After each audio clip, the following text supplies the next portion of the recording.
तुम्ही विचारता की मी बोलू?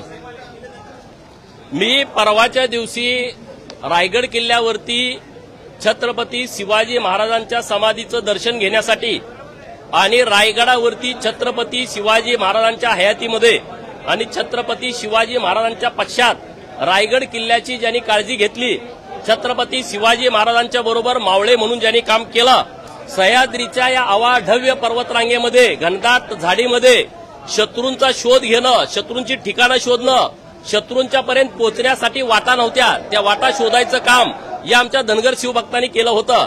तिथपर्यंत पोहोचायचं, शत्रूवरती हल्ला करायचा, परत त्या वाटा मुजवायच्या, नवीन वाटा तयार करायच्या. जेव्हा जेव्हा रानामाळामध्ये फिरत असताना जनावरांच्या मागं शत्रूंचे काही मागोवे लागले तर ते महाराजांच्या पर्यंत पोहोचवायचे. इतकं चांगलं काम त्यांनी केलं. छत्रपती शिवाजी महाराजांचं 1680 ला निधन झालं. धर्मवीर छत्रपती संभाजी महाराजांचं 1689 ला निधन झालं. तिथून पुढे काही काळ तो मोगलांच्या ताब्यामध्ये किल्ला होता, परत इंग्रजांच्या ताब्यामध्ये तो किल्ला होता. तिथून आतापर्यंत छत्रपती शिवाजी महाराजांच्या समाधीची काळजी घेणं, तिथं जी जगदीश्वराचं मंदिर आहे, अन्य मंदिर आहेत, तिथली पूजा अर्चा करणं, येणाऱ्या जाणाऱ्या लोकांची संख्या कमी यायची तेव्हा.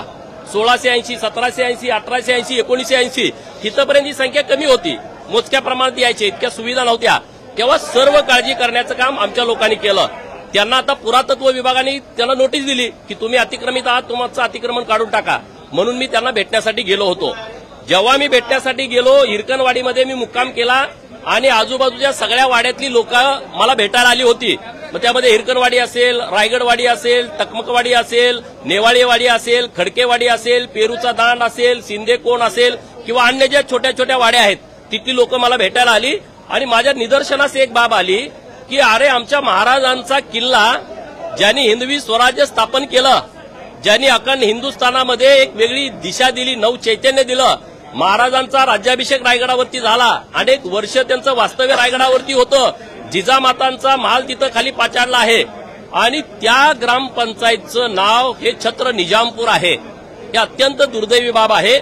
आणि म्हणून सरकारकडे माझी मागणी आहे, मी माननीय मुख्यमंत्री महोदयांना आज पत्र देतोय की छत्र निजामपूर हा निजाम आला कुठून, रायगडाच्या पायथ्याशी निजाम आला कुठून, निजामाचा संबंध काय, हे काय षडयंत्र आहे.